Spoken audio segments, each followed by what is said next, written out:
la prière qui touche le cœur de Dieu. Parce qu'il y a des prières qui ne touchent pas le cœur de Dieu et qui ne produisent rien parce que ce sont justement des prières qui ne touchent pas son cœur. Mais il y a des prières qui, quand elles montent, touchent le cœur de Dieu, et quand le cœur de Dieu est touché, Dieu bouge, Dieu agit, et il se passe quelque chose. Et j'aimerais ce soir nous rappeler une chose importante, essentielle. C'est que Dieu n'est pas une entité. Dieu n'est pas quelque chose d'abstrait, super intelligent, une intelligence artificielle, ultra puissante qui réside au ciel. Mais Dieu est une personne qui a un cœur, qui a des émotions, qui a des sentiments, qui a une sensibilité, qui a des désirs. Et chaque fois qu'on s'approche de Dieu, on doit se souvenir que Dieu est une personne à part entière. Comme nous, il nous a créés à son image, on est une personne. Et de la même manière qu'on s'approche d'un homme qui a un cœur, de la même manière, on se doit de s'approcher de Dieu qui nous a créés à son image, qui a un cœur. Et Dieu a des émotions, des sentiments, une volonté. Il a un cœur. Il est une personne véritable. Il n'est pas une machine, il n'est pas une entité. Il a véritablement un cœur. Et Jésus va dire dans Matthieu chapitre 6, versets 7 à 8, « En priant, ne multipliez pas de vaines paroles comme les païens qui s'imaginent qu'à force de paroles, ils seront exaucés. Ne leur ressemblez pas, car votre Père sait de quoi vous avez besoin avant que vous ne lui demandez. » Et notre perception de qui est Dieu et la conscience que Dieu a un cœur et qu'il est véritablement la personne la plus extraordinaire et à la fois la plus sensible au monde, dans l'univers, notre perception de Dieu va déterminer la manière dont on va s'approcher de lui dans la prière. Et Jésus voit ces personnes qui prient et il leur dit « Ne leur ressemblez pas, ne priez pas comme eux prient ». Ils sont là et ils répètent les mêmes paroles, répétant, comme si la prière était un exercice qu'il fallait accomplir avec des choses qu'il fallait toujours dire. Et à la limite, ça devient robotique, mécanique. Et on prie, il faut prier. Seigneur, merci parce que tu m'exauces. Seigneur, merci parce que tu m'exauces. Seigneur, merci parce que tu m'exauces. Seigneur, merci parce que tu m'exauces. Seigneur, merci parce que tu m'exauces. Seigneur, merci parce que tu m'as entendu. Robabacha, tu as entendu mes prières. Robabacha, tu as entendu mes prières. Tu as entendu mes prières. Seigneur, tu vois ma situation. Rababa, Seigneur, tu vois ma situation. Rabababakata, Seigneur, tu vois ma situation. Mais en fait, ce genre de prière montre parfois qu'on commence à basculer dans l'exercice. C'est vrai qu'il y a des combats spirituels, il y a des moments où on est saisi, mais quand on n'est pas saisi et qu'on commence à répéter les choses dans la prière comme ça, parfois on tombe dans une forme d'exercice pensant qu'en le faisant de cette manière, Dieu va nous exaucer. Ça devient religieux, ça devient mécanique. Mais Dieu ne se trouvera pas dans cette mécanique. Il ne se trouvera pas dans cette routine. Jésus a dit, quand tu vas prier, rentre dans ta chambre, ferme la porte. Ton Père qui est là dans le lieu secret te voit. Demande-lui les choses sans multiplier les paroles, pensant qu'à force de paroles, tu seras exaucé. Pourquoi Jésus parle comme ça? Parce que Dieu n'est pas une entité. Il est une personne qui a un cœur.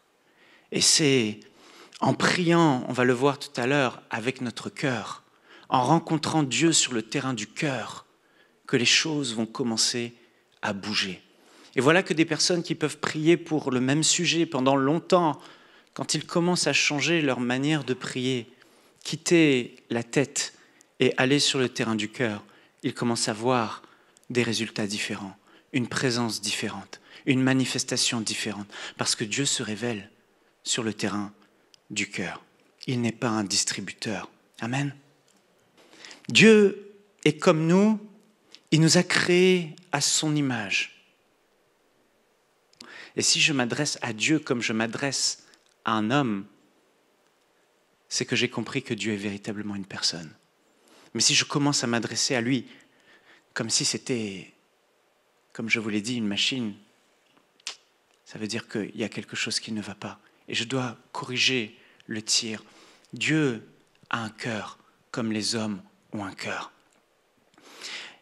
Un cœur qui peut être ému de compassion face à la souffrance des autres. Dieu, de son ciel, a dit « J'ai entendu les cris de mon peuple ». Il a été ému de compassion et il est descendu pour venir secourir son peuple avec un bras étendu et une main puissante. Un cœur qui peut pleurer et qui peut être attristé. Dieu a des émotions et des sentiments. Je ne sais pas si vous avez lu le livre de Pasteur Jérémie, L'amour injuste. Mais dans son livre, il décrit tellement bien comment Dieu, l'homme, a brisé son cœur en abandonnant ce Dieu qui les a tellement aimés, qui a tellement fait pour eux, qui les aime tellement, qui a tellement investi en l'homme. Mais l'homme ne se soucie pas de Dieu, se détourne de Dieu. C'est un amour injuste. Et on peut attrister son cœur en l'oubliant. On peut briser son cœur. Et son cœur peut être attristé par nos souffrances, nos peines. Un cœur qui se met parfois dans une sainte colère. Parce qu'il a un cœur. Il peut se mettre en colère. Et Dieu se met en colère, comme les hommes peuvent se mettre en colère. Mais sa colère est toujours sainte. Mais souvenez-vous, lorsque le peuple d'Israël, après les avoir délivrés, après avoir manifesté sa compassion, lui qui a eu le cœur touché, il délivre Israël. Et Israël se retrouve, alors que Moïse est sur la montagne pendant 40 jours, à fabriquer un veau d'or et à adorer le veau d'or. Et Dieu se met en colère. Et il dit à Moïse, ce peuple a le cou raide, ce peuple, je vais le détruire. Et Dieu se met en colère. Et là, Moïse, à cause de ce grand péché du peuple, va intercéder auprès de Dieu. Et il va dire au Seigneur cette prière qui venait du fond de son cœur. Mais Seigneur, fais-leur grâce. Ne leur impute pas ce péché. Que diront les gens, les autres nations de toi? Et Moïse commence à intercéder pour le peuple qui a commis ce grand péché. On était encore sous l'Ancienne Alliance, Jésus n'était pas venu. Il fallait qu'il y ait un jugement pour les péchés. Mais gloire à Dieu, aujourd'hui, en Jésus-Christ, le jugement est tombé sur Jésus. Il n'y a plus de condamnation pour ceux qui sont en Jésus. Bref, je ferme la parenthèse parce que je veux juste vous montrer dans cet exemple que Dieu peut se mettre en colère. Et il a un cœur qui se laisse attendrir aussi par l'intercession de Moïse. Il écoute Moïse, il écoute les arguments de Moïse. Et voilà que Dieu, la Bible dit qu'il se repentit du désir qu'il avait de détruire le peuple après avoir entendu Moïse. Et Moïse va même dire, Seigneur, si tu veux détruire ce peuple, alors efface mon nom du livre de vie. Mais Dieu a écouté un cœur humble qui écoute Moïse. Alors il y a de grands débats théologiques là-dessus. On pourrait dire, est-ce que Dieu savait, est-ce que Dieu ne savait pas? Ce que je sais, c'est que Dieu s'est mis en colère et qu'à cause de l'intercession d'un homme, les paroles d'un homme, les paroles de son ami Moïse, les paroles de celui qui aimait Dieu et que Dieu aimait, à cause de cet homme qui avait gagné le cœur de Dieu, Dieu va changer d'avis. Plus tard, il va laisser toute cette génération incrédule périr dans le désert. Mais à cause de l'intercession de Moïse, la Bible dit qu'il change d'avis. Un cœur, à cause de la prière d'un homme qui est capable de changer d'avis. Waouh! Un cœur qui se laisse toucher par nos gestes d'amour. Dieu au ciel. On voit Salomon qui devient roi, il veut être un bon roi, et il sait qu'il faut offrir des holocaustes et des sacrifices à Dieu. Et Salomon, ce qu'il fait, c'est qu'il ne va pas offrir un holocauste, mais il va en offrir 1000. Ça coûte entre 1 million et 5 millions de dollars, le nombre de taureaux qu'il a offert à Dieu. Et il arrive et il va sacrifier toute la journée sous l'Ancienne Alliance des 1000 holocaustes à Dieu. Et la Bible dit que Dieu, le soir même, apparaît à Salomon en songe pour lui dire « Écoute Salomon, demande-moi ce que tu veux et je te le donne. » Et Salomon lui dit « Je ne te demande la sagesse parce que tu m'as donné un peuple, parce que tu m'as demandé de la sagesse et pas de la richesse et de la gloire, etc. Je te donnerai la sagesse telle qu'aucun homme ne l'a eu avant toi et aucun homme ne l'aura après toi. Mais en plus de cela, je te donne la richesse, le succès, la gloire, etc. » Donc, il est touché par le geste de Salomon. Son cœur est touché et il décide. En fait, le cœur de Dieu se laisse toucher par l'amour qu'on lui manifeste. Parce qu'il a un cœur, il a des émotions. Il se laisse aimer. Et quand le cœur de Dieu est touché, que Dieu se sent aimé, en retour, L'amour répond à l'amour. Et il vient à se révéler à Salomon et dire, écoute Salomon, ce que tu veux, je te le donne. C'est l'expression de la manifestation de son amour. Donc quand on s'approche de Dieu, souvenons-nous qu'il a un cœur, qu'on peut le toucher par nos paroles, qu'on peut le toucher par nos gestes. C'est formidable. Et c'est un cœur qui a aussi des affinités, qui fait que Dieu accorde certaines faveurs et certaines affinités à certaines personnes et il ne l'accorde pas forcément à d'autres. Pourquoi ? Parce qu'il ne fonctionne pas avec sa tête. Il fonctionne avec son cœur. S'il fonctionnait avec sa tête, il n'aurait pas manifesté à Moïse une telle réaction. Parce que la loi disait que celui qui prenait une femme étrangère, en fait, que le peuple d'Israël ne pouvait pas prendre de femme étrangère, que c'était interdit par la loi. Et voilà que Moïse, lui, l'ami de Dieu, se permet de prendre pour femme une Égyptienne. C'est interdit. Mais Moïse se permet des écarts. Et voilà que Myriam et Aaron disent et se mettent à murmurer contre Moïse. Comment lui, il a le droit de prendre une femme étrangère, il désobéit à la loi de Dieu, c'est pas possible qu'il fasse ça, etc., etc. Théoriquement, c'est vrai. Mais voilà que Dieu se fâche du haut du ciel lui-même, parce qu'il entend les murmures de Myriam et de Aaron contre son ami Moïse, de qui il est si proche et pour qui il a tellement d'affinité. Théoriquement, Dieu aurait dû Moïse, ping. Mais il va dire, bon, j'ai pas le texte là sous les yeux.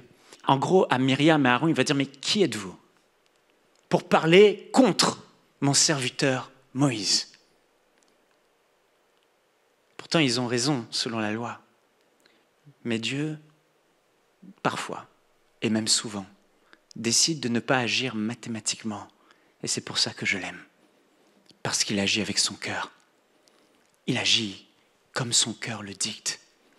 Et il va dire, vous, les prophètes, s'il y avait des prophètes parmi vous, je leur parlerai par des songes. Mais à mon ami Moïse, je me révèle à lui directement, face à face, et il voit ma gloire. Et je lui parle comme un homme parle à son ami. Et Myriam va avoir une lèpre. Et en plus, Dieu va dire à Moïse d'intercéder pour la lèpre que Myriam a eue à cause des murmures qu'elle a fait contre l'ami de Dieu. Frères et sœurs, voyez-vous, Dieu a un cœur. Je vous donne ces exemples pour vous montrer à quel point Dieu se laisse guider par son cœur. Jésus, la Bible dit qu'il est l'image du Dieu invisible. Dans Colossiens, Hébreux dit, ce Fils, donc Jésus-Christ, est le rayonnement de la gloire de Dieu et l'expression parfaite de son être. C'est-à-dire que celui qui a vu Jésus a vu le Père. C'est-à-dire que celui qui veut connaître le cœur de Dieu, il regarde à Jésus et Jésus est l'expression parfaite, exacte, à la perfection, l'empreinte même de qui est Dieu, le Père. Si tu veux savoir comment est Dieu le Père, si dans l'Ancien Testament, tu as peut-être du mal à le voir, tu vas dans le Nouveau Testament, tu regardes Jésus, et tel que Jésus est, tel est le Père. Philippe va dire, Jésus, montre-nous le Père, dans Jean, au chapitre 14. Il dit, Seigneur, montre-nous le Père, et cela nous suffit. Jésus lui dit, il y a si longtemps que je suis avec vous, et tu ne me connais pas, Philippe. Celui qui m'a vu, a vu le Père. Comment me demandes-tu ? Montre-nous le Père. Et puis il va dire, ne sais-tu pas que le Père est en moi et que je suis dans le Père ? Et si vous ne me croyez pas à cause de ce que je dis, croyez au moins à cause de ses œuvres, car les paroles qui sortent de ma bouche ne sont pas mes paroles, mais celles du Père qui en moi parle. Et les actes que je fais, les œuvres que je fais, c'est le Père qui le fait à travers moi. En fait, ce que Jésus dit à Philippe, c'est que, écoute Philippe, le Père vit en moi, et ce que tu vois de moi, c'est le Père. On ne fait qu'un. Moi, je suis en lui, lui, il est en moi. Comme je réagis, le Père réagit. Mon cœur réagit comme le cœur du Père réagit. Donc Jésus représente le Père. Et quand on s'approche du Père dans la prière, Jésus a ce même cœur que le Père.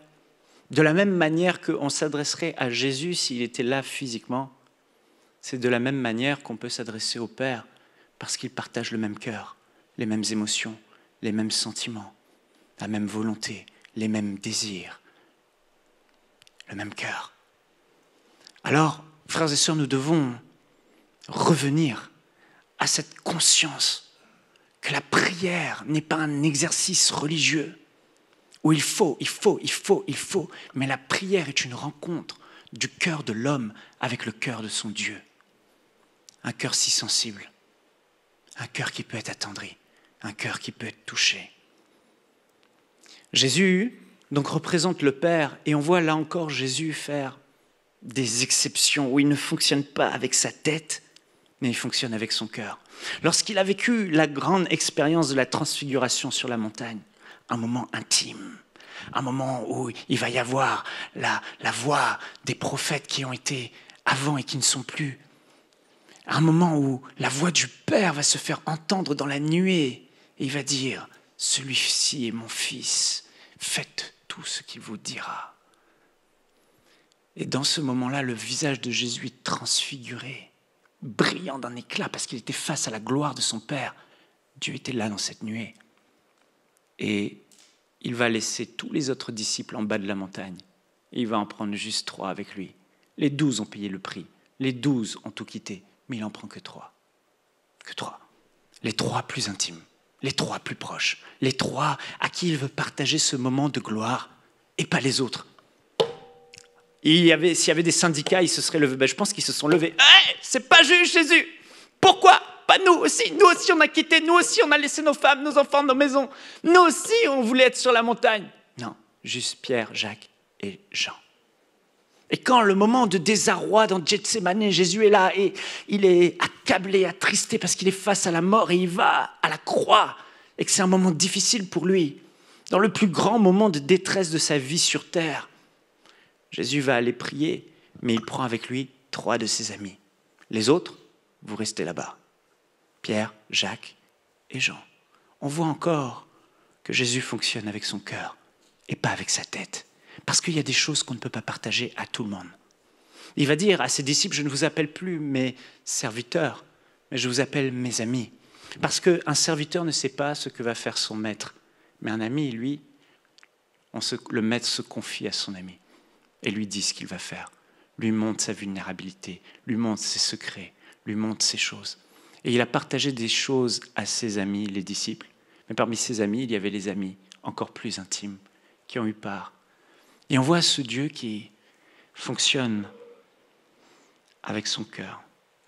Ce n'est pas la raison qui a dicté le comportement de Jésus, mais c'est son cœur. Et frères et sœurs, je crois que j'aime autant Dieu parce qu'il est justement ce qu'il est. Il n'est pas mathématique, il n'est pas systématique. On ne peut pas le mettre dans une boîte. Il est Dieu et il fait ce qu'il veut selon ce que son cœur le dicte. Alléluia. Et souvenons-nous de ça. Qu'il ne s'agit pas de répéter, de performer dans la prière, de pousser toujours plus loin dans la prière et de se dire ouais, il va se passer quelque chose à force de. Cherchons son cœur, cherchons sa personne, cherchons à toucher son cœur. La loi de l'amour, c'est l'amour qui répond à l'amour, le cœur qui répond au cœur.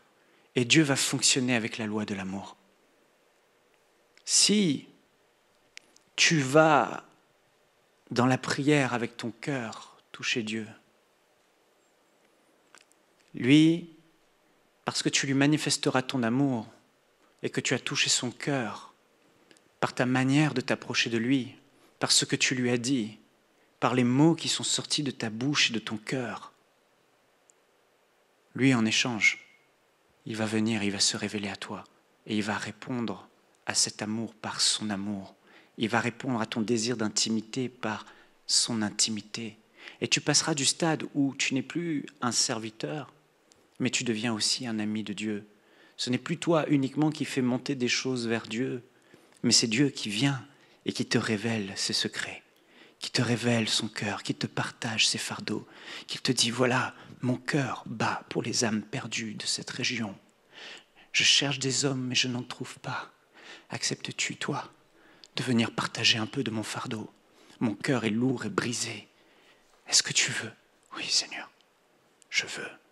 Et là, dans la prière, il te partage son intimité. Dans la prière, il te partage ses fardeaux. Tu commences à vivre des expériences que tu ne vivais pas avant. Pas parce que tu as jeûné et prié, que tu es rentré dans tout un tas de performances de jeûne et de prière. Non, tu as jeûné, tu as prié parce que ton cœur désirait le rencontrer. Ce n'est pas le fruit du jeûne et de la prière. Ça, c'est la manifestation, la conséquence, le fruit, le jeûne et la prière de ton désir de le toucher. Et c'est ce désir-là qui se manifeste par une quête perpétuelle. Mais la quête sans le désir qui vient du cœur ne produira rien du tout.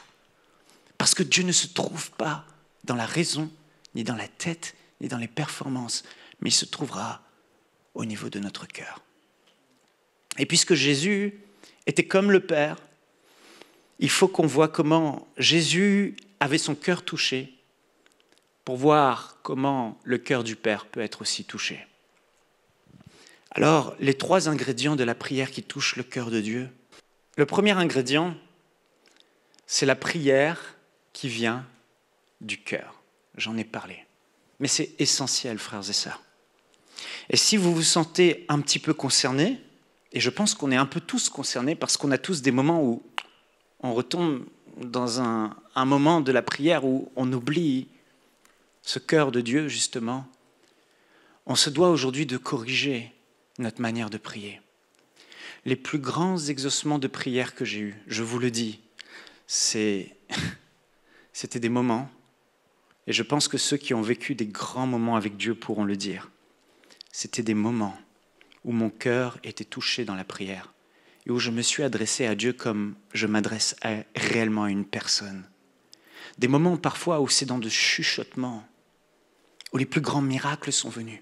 Ce n'était pas dans les cris, dans la forme, c'est toujours dans l'élan du cœur qui se connecte et qui s'approche de Dieu et qui lui parle, comme on parle réellement à une personne, sans multiplication, sans artifice, mais juste avec son cœur, avec des phrases qui viennent du cœur, des mots qui viennent du cœur, des paroles qui viennent de tes tripes.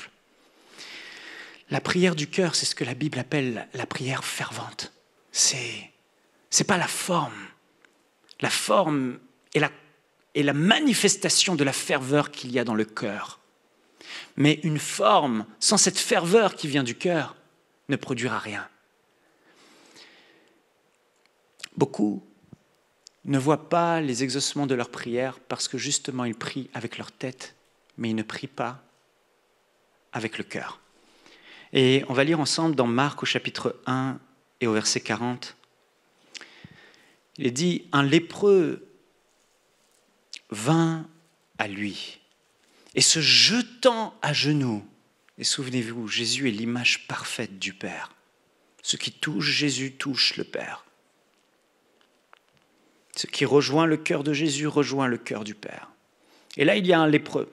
Et la Bible dit, un lépreux vint à lui, et se jetant à genoux, il lui dit d'une voix suppliante, « Si tu le veux, tu peux me rendre pur. » Jésus, ému de compassion, et tendit la main, le toucha et dit, « Je le veux, sois pur. » Aussitôt, la lèpre le quitta et il fut purifié. Et vous voyez ici, ce lépreux arrive, il vient de loin. Les lépreux étaient des gens qui, dans le contexte d'Israël, étaient mis à l'écart de la ville, à l'écart des autres parce qu'ils étaient contagieux. Et ce lépreux avait entendu parler de Jésus et il a dit, mais si seulement je pouvais venir à Jésus, il me guérirait de ma lèpre. Et ce n'est pas tout le temps que la Bible dit que Jésus était ému de compassion, mais là, dans cette situation, Jésus fut ému de compassion. Et vous savez, la main de Dieu n'est pas connectée à la tête de Dieu, à son cerveau. La main de Dieu est connectée à son cœur. C'est-à-dire que si tu veux voir que Dieu étende sa main, il faut toucher son cœur. Lorsque le cœur de Jésus était touché, Jésus, ému de compassion, étendit sa main et le toucha et il fut purifié. Donc, C'est sur le terrain du cœur que Jésus a été touché. Quand Jésus est Dieu et ému de compassion, touché par une prière, touché par une attitude, touché par la ferveur d'une personne, il a le cœur ému de compassion et il étend sa main. Et vous voyez, cet homme, la Bible dit, il se jeta à genoux et lui dit d'une voix suppliante, « Si tu le veux, tu peux me rendre pur. » Imaginez le moment d'émotion. Imaginez le moment où cet homme qui a parcouru, qui a pris des risques, qui s'est caché, qui a traversé les situations difficiles pour se retrouver tout devant Jésus. Et il arrive et il ne va pas dire s'il vous plaît, est-ce que Jésus, je peux faire quelque chose? Non, non, il vient, il se jette à genoux. Et d'une voix suppliante, avec ferveur, il dit, Jésus, si tu le veux, tu peux me rendre pur. Jésus ému de compassion. On voit que le cœur de Jésus est touché. Frères et sœurs, nous pouvons toucher son cœur dans la prière. Il s'est jeté à genoux. Il a prié avec ferveur de tout son cœur, une prière qui venait de ses entrailles. Et là, Jésus fut ému de compassion, touché. Vous voyez, il y a l'exemple de Marthe et Marie dans la Bible. Marthe, Jésus arrive 4 jours plus tard, après que Lazare soit décédé, leur frère. Et Marthe et Marie, les sœurs de Lazare, Marthe arrive près de Jésus. Jésus est là. Et Marthe lui dit, « Seigneur, si tu avais été là, mon frère Lazare ne serait pas mort. » Et Jésus va lui parler, etc. Puis il y a Marie qui vient. Et Marie, dans Jean, je vais vous lire la version parole vivante, 11, 32, elle va dire la même chose que Marthe. Mais la réaction de Jésus est différente entre Marthe et Marie. Marie parvint à l'endroit où était Jésus. Dès qu'elle le vit, elle se jeta à ses pieds et lui dit, « Seigneur, si tu avais été ici, mon frère ne serait pas mort. » Quand Jésus la vit pleurer, ainsi que ceux qui étaient venus avec elle, il fut profondément bouleversé en son fort intérieur et ne put dominer son émotion. Vous voyez, le cœur de Jésus est touché. Elle dit la même chose que Marthe, mais la réaction de Jésus est différente. Parce que là, dans la Marthe, elle parlait avec sa tête, elle parlait avec sa raison, si tu avais été là.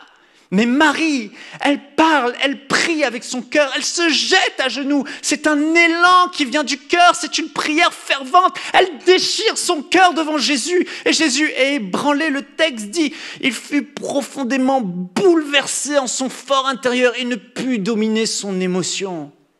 Et parfois, je peux ressentir cette émotion que Dieu, infiniment petite par rapport à ce que lui ressent, quand je vois ces vidéos de miracles, de gens qui étaient là et qui se tournent vers Jésus désespérément. Je veux recouvrer la vue, je veux voir. Et dans leur désarroi, ils mettent toute leur confiance à Jésus.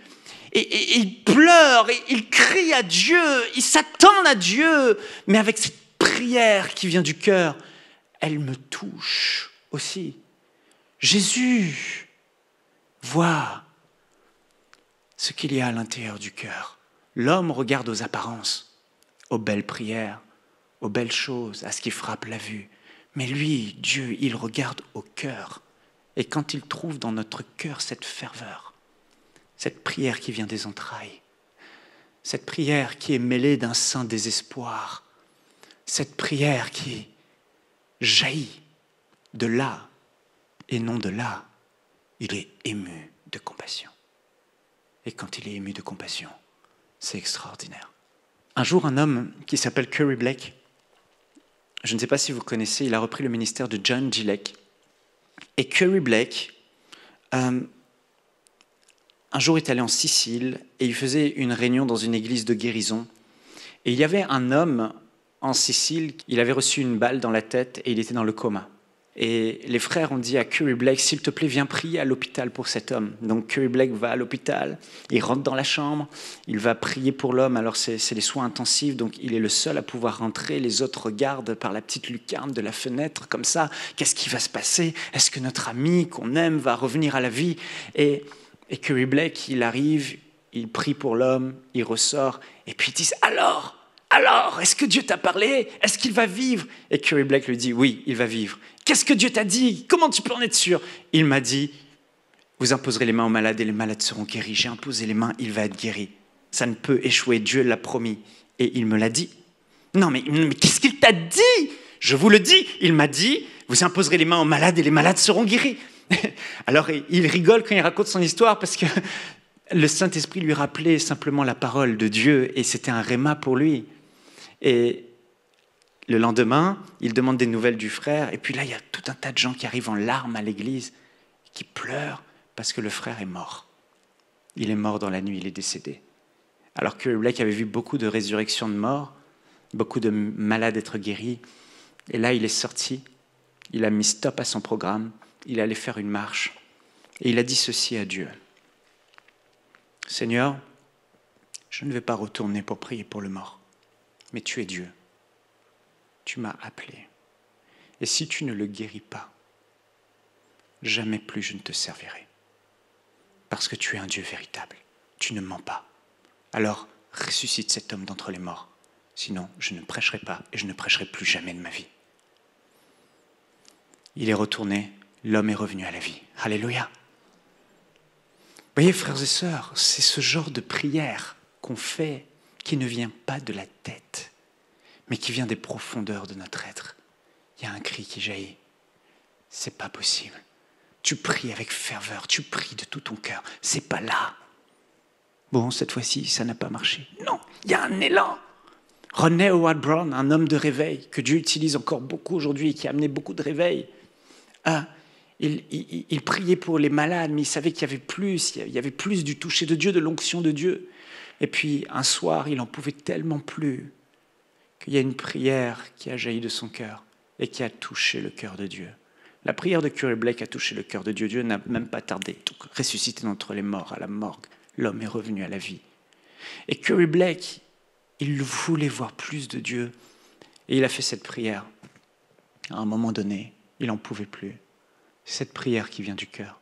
Et il a dit, Seigneur, si tu ne descends pas pour me toucher, c'est moi qui vais monter pour te rencontrer.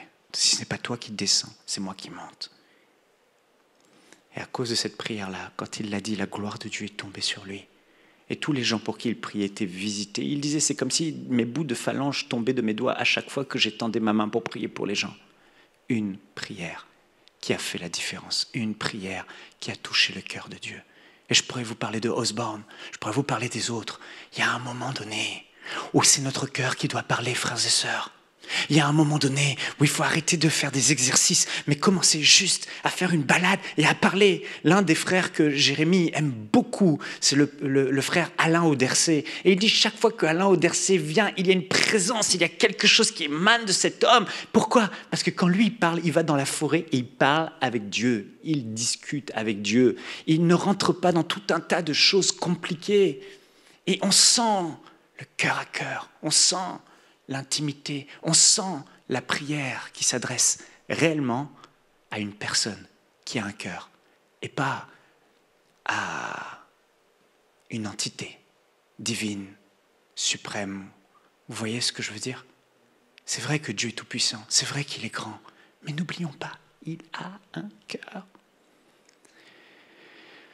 Jérémie 29, 13, il dit « Vous me chercherez et vous me trouverez. » Si vous me cherchez de tout votre cœur. Il n'a pas dit si vous me cherchez de toute votre tête, de toute votre raison, de toute votre doctrine, de toute votre connaissance biblique, de tous vos versets qu'on peut réciter. Mais il a dit de tout votre cœur. Dis à ton voisin, c'est sur le terrain du cœur que tu vas rencontrer Dieu. Alors nous devons engager notre cœur dans la prière. Chacun doit trouver le moyen de retrouver son cœur. Chacun doit trouver en lui-même le moyen de prier à nouveau avec son cœur. Chacun doit rentrer en lui-même et faire une introspection et dire stop.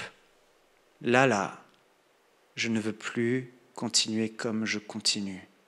Je veux prier en profondeur et toucher Dieu avec mon cœur et prier avec mon cœur. Le deuxième ingrédient, c'est la prière de la foi.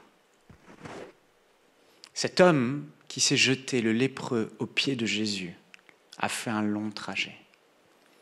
Il a pris des risques énormes.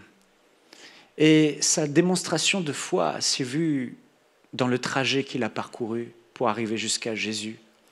Mais sa démonstration de foi s'est vue aussi dans cette parole qu'il a dite. Il a fait une prière de foi. La foi, cette prière de foi, c'est quand tu pries et que tout ton cœur compte sur Dieu. Et tout ton cœur s'appuie sur Dieu. Et tout ton espoir est mis en Dieu. Toute ton espérance se place en Dieu. Et donc il faut prier avec ferveur de tout son cœur, mais il faut prier aussi avec foi, avec cette ferme conviction, cette ferme assurance, sans le moindre doute, mon Dieu interviendra. Alors chacun de nous doit se tenir dans la parole de Dieu, dans les promesses de Dieu, parce que la foi vient de ce que l'on entend de la parole de Dieu, et activer dans son cœur la foi, afin de ne pas prier pour prier, mais de prier chargé de la foi, chargé de la conviction, balayant le doute, mettant de côté toute forme de doute. Je vais essayer, voir si Dieu va le faire ou pas. Je n'essaierai pas, je persisterai jusqu'à obtenir, parce que je sais que Dieu le fera. Cet homme a dit la prière extraordinaire de foi, si tu le veux, tu peux me rendre pur. Imaginez-vous, face à Jésus-Christ de Nazareth, la lèpre qui ne se guérit pas. Si Jésus pose sa main sur moi, il va me guérir. Oh, je crois en ta puissance, Seigneur. Cette lèpre n'est rien pour toi. Tu me touches, et en me touchant, je suis libre. Quelle est cette situation? Quel est ce dossier? Quel est ce besoin qu'on apporte devant le Seigneur? Quoi qu'il soit, prions la prière de foi. Cette montagne n'est rien devant la grandeur de notre Dieu. Il suffit qu'il étende sa main. Il suffit qu'il touche. Il suffit qu'il claque des doigts. Il suffit qu'il cligne de l'œil. Il suffit qu'il regarde un ange. Il suffit qu'il pense. Et la situation change. Parce que rien ne lui est impossible. Il ressuscite les morts. Il guérit les malades. Et ce lépreux savait que si Jésus le touchait simplement, il serait guéri. Alors, la prière qui va toucher son cœur, c'est cette prière qui va compter absolument et complètement sur lui. Seigneur, tu vas le faire. Si tu le veux, tu peux le faire. Et je sais que tu le veux, alors tu le feras. Jacques va dire que si nous demandons quelque chose à Dieu, la sagesse, et qu'on doute, elle ne nous sera pas accordée. Qu'un tel homme qui demande en doutant ne pense même pas qu'il recevra quelque chose de la part de Dieu, parce que c'est un homme irrésolu, inconstant dans ses voies. Il est comme ballotté par le vent. Un jour c'est ci, un jour c'est ça. Il doute. Frères et sœurs, il est de notre responsabilité à chacun de nous tenir dans la parole de Dieu, jusqu'à ce que la parole de Dieu active, avec l'aide du Saint-Esprit, la parole de Dieu active cette foi profonde dans notre cœur, et que quand on s'approche de Dieu et qu'on lui demande quelque chose, on y va avec cette prière de foi, et cette prière qui vient du cœur. Et je finis le dernier point avec la prière qui engage les intérêts de Dieu. C'est le troisième ingrédient. Vous savez, Dieu ne reste pas insensible quand on commence à se détourner de nos propres besoins personnels et on commence à considérer les intérêts de Dieu lorsqu'on s'approche de lui. C'est quelque chose qui touche son cœur. Les amis de Dieu ne sont pas ceux qui sont auprès de Dieu tout le temps pour recevoir.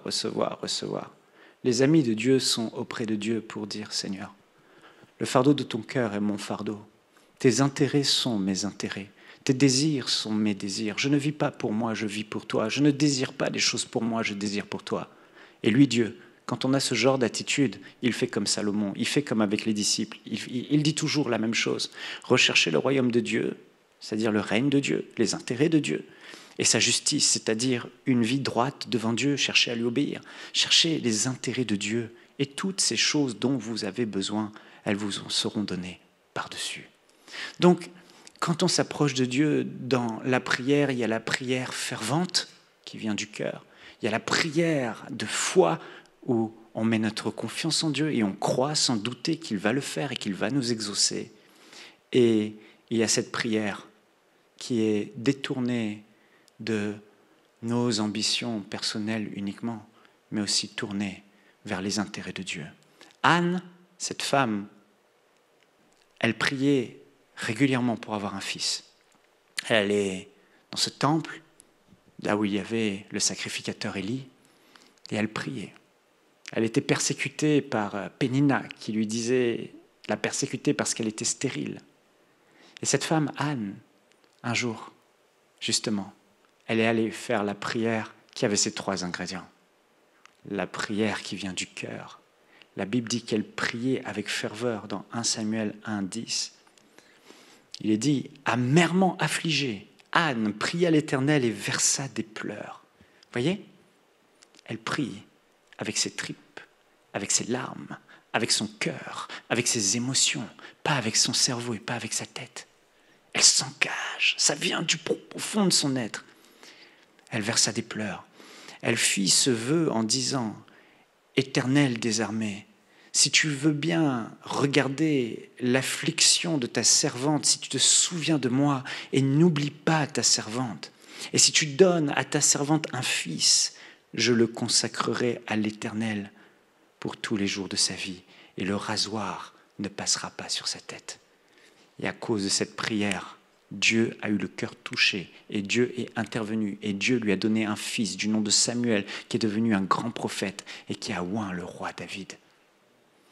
Elle a commencé à détourner ses regards d'elle-même pour commencer à considérer les intérêts de Dieu.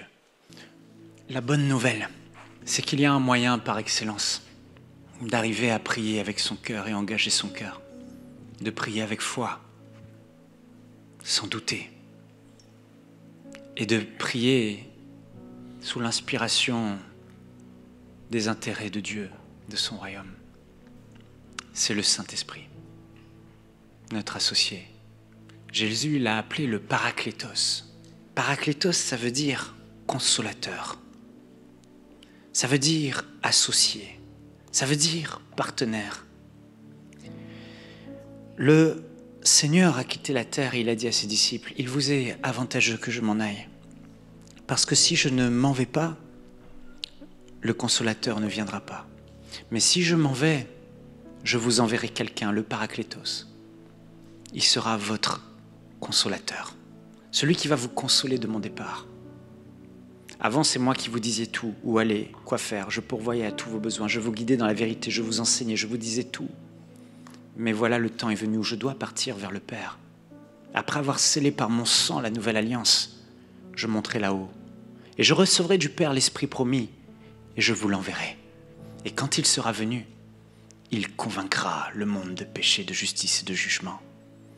Il vous guidera dans toute la vérité. Il ne parlera pas de lui-même, mais il prendra ce qui est à moi et vous le donnera. Il vous enseignera toutes choses. Et frères et sœurs, la bonne nouvelle, c'est que nous avons le Saint-Esprit. Dis à ton voisin, est-ce que le Saint-Esprit est ton associé? Est-ce qu'il est ton partenaire? Est-ce que tu t'appuies sur lui, tu comptes sur lui? Est-ce que tu lui demandes de l'aide? Si ce n'est pas le cas, il faut que tu restaures ta communion avec le Saint-Esprit. Parce que quand tu commences à demander au Saint-Esprit quelque chose qui est dans la volonté, dans le cadre de ce que Jésus a dit, te guider dans la vérité, t'enseigner toutes choses, venir à ton secours et t'aider à aller dans la bonne direction, même dans le parcours de ta vie de prière, il le fera. Donc on a un cadre sécurisé de notre relation avec le Saint-Esprit. C'est tout ce que Jésus a dit. Et tu peux lui demander de t'aider. Et on a besoin de lui pour qu'il nous conduise dans la prière. Tu as besoin de lui. Tu as besoin de retrouver le chemin du cœur lorsque tu pries. Tu as besoin de prier avec ton cœur et tu n'y arrives pas. C'est devenu dans la tête. Et aujourd'hui, l'Esprit de Dieu veut te dire « Hey, je suis là pour t'aider. Demande-moi et je t'aiderai. Demande-moi et je te conduirai sur des chemins que tu as abandonnés depuis trop longtemps. Et je vais révolutionner ta vie de prière. Je vais t'amener des révélations nouvelles. Je vais venir et toucher à nouveau tes émotions. Je vais venir par ma présence et produire ce dont tu as besoin. Je me souviens une fois, alors que je vous parle là, ça me revient. Je priais pour les gens et je n'avais plus de compassion pour eux. Jamais quand j'écoutais les situations des gens qui me rapportaient leur détresse, je ne pleurais plus. Je ne vivais plus rien. C'était comme, ok, j'écoute et je prie machinalement. Et à un moment donné, j'arrivais pas. Et j'ai dit, Saint-Esprit, s'il te plaît, mon ami, fais-moi de nouveau ressentir les émotions, tes émotions. Rends-moi de nouveau ému de compassion face à la détresse des gens. Fais-moi ressentir ce que tu ressens. Dans les jours qui ont suivi, après ces prières que j'ai faites au Saint-Esprit, de nouveau, quelqu'un me parlait et les larmes coulaient. Les larmes coulaient. J'étais ému de compassion. Je ne priais plus de la même manière parce qu'il y avait mon cœur qui était touché. Et peut-être aujourd'hui, ton cœur n'est plus touché. Peut-être tu vois les situations, mais tu ne ressens plus. Et du coup, tu n'arrives plus à prier avec ton cœur. Demande au Saint-Esprit de restaurer cette communion avec lui et de restaurer cette prière de ferveur qui vient du cœur pour que tu t'approches de Dieu avec ton cœur. L'apôtre Paul va dire dans Romains, chapitre 8, verset 26, « De même, l'Esprit aussi nous vient en aide dans notre faiblesse lorsqu'on prie. En effet, nous ne savons pas ce qu'il convient de demander dans nos prières, mais l'Esprit lui-même intercède pour nous par des soupirs que les mots ne peuvent exprimer. Et Dieu qui examine les cœurs sait quelle est la pensée de l'Esprit, du Saint-Esprit, parce que c'est en accord avec lui que l'Esprit intercède en faveur des saints. » L'apôtre Paul a eu cette révélation qu'il n'est pas livré à lui-même tout seul dans la prière. Église, on n'est pas livré nous-mêmes tout seul à la prière. Mais le Saint-Esprit est là pour nous aider. Il est là. Et c'est un gentleman. Il va venir si on l'invite. Il va venir si on compte sur lui. Encore plus que l'inviter, c'est s'appuyer sur lui, attendre son soutien, espérer son aide. Viens, s'il te plaît, Saint-Esprit. Viens m'assister. Je ne veux plus prier comme je prie. Je m'ennuie. C'est pas agréable. C'est cérébral. Je veux quelque chose de plus profond. Je ne sais pas comment toucher le cœur du Père. Je ne sais pas quel mot employer pour demander comme il faut demander afin d'être exaucé. Mais toi, tu sais quelle est la pensée qui est dans le cœur du Père. Et ta parole dit que tu es capable de me révéler de prier à ma place, à travers moi, par la prière en langue, par des soupirs inexprimables qui jaillissent à l'intérieur de moi, qu'on ne peut comprendre avec des mots. Tu es capable, toi, de demander. Est-ce que cela t'est déjà arrivé dans la prière, d'être saisi par l'Esprit et de commencer à prier, à parler en langue, à parfois même gémir dans la prière? C'est plus toi qui prie, mais c'est l'Esprit qui intercède par des soupirs. Et c'est suivi de grands exaucements, de grandes grâces qui commencent à se manifester autour de toi, parce que ce n'est plus toi qui prie, c'est lui qui, à travers toi, prie. Et on a besoin, tu as besoin, nous avons besoin du Saint-Esprit pour notre vie de prière. Alléluia. Est-ce qu'on peut fermer nos yeux et prier? Korabasanta yarama korintarisante.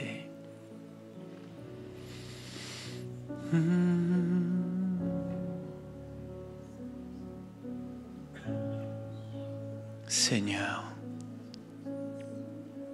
on peut chanter un chant d'adoration.